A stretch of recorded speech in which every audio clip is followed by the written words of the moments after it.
안녕하세요. 주간 AI입니다. 인공지능으로 인해 일자리가 줄어들거나 아니면 반대로 새로운 직종이 생길 거라는 말이 이어지고 있습니다.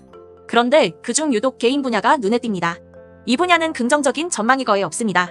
지난주 게임원신 제작자가 남긴 말은 충격적이기까지 합니다.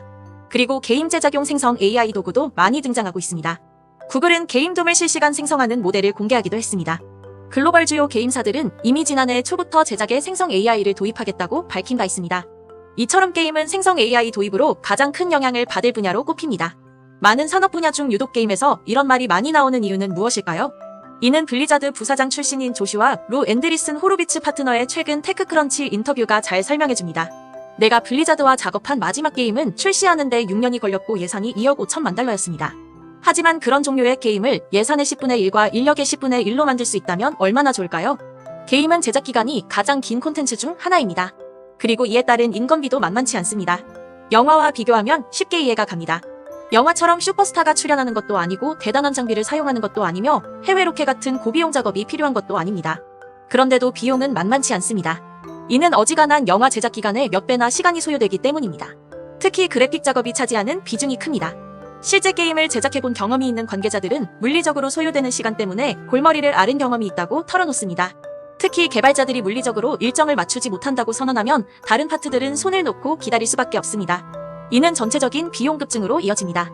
호요버스의 공동 창립자 차이 하우유가 게임 개발자라면 직업을 바꾸는 것도 고려해보는 게 좋을 것 같다라는 글을 남긴 것은 이런 이유일 거라고 봅니다. 사람과는 비교가 안 되는 속도로 군말 없이 그래픽을 찍어내는 생성 AI가 관련 인원들을 대체하는 것은 시간 문제로 본 겁니다. AI가 일자리에 어떤 영향을 줄지는 여기에서 힌트를 얻을 수 있을 것으로 봅니다. AI는 모든 직종에 영향을 주기는 하겠지만 비용 효과가 가장 큰 곳부터 일자리를 줄이는데 기여할 것으로 보입니다. 이는 단순히 AI가 인간 창의성을 대체하느냐 마느냐의 차원이 아닙니다. 기업 입장에서는 비용이 가장 중요한 잣대입니다. AI와의 일자리 경쟁에서 창의성이나 능력 문제는 사실 그 다음입니다. 그리고 하우유 창립자가 지적했듯이 최상위의 크리에이티브 소유자는 AI에 영향을 받을 일이 없을 것으로 보입니다. 그래서 상위 0.0001%의 엘리트나 돈을 받지 않고도 취미로 게임을 만드는 99% 두 가지 유형만 살아남을 수 있다고 말한 것입니다. 지난해부터 많은 전문가들이 입을 모아 다음 세대는 코딩보다 창의력과 커뮤니케이션 능력이 중요하다라고 강조했던 데에는 이런 이유가 있습니다. 이어 국내외 주요 뉴스 전해드립니다. GPT-5 출시가 9월로 넘어오며 관련 소식도 점점 늘어나고 있습니다. 오픈AI가 대규모 투자를 추진 중이라는 소식에 이어 영리기업 전환을 검토 중이라든지 가격 인상을 검토 중이라든지 하는 등이 이어지고 있습니다. 이 정도면 무언가 강력한 것이 등장하지 않을까 기대해 볼 수 있습니다.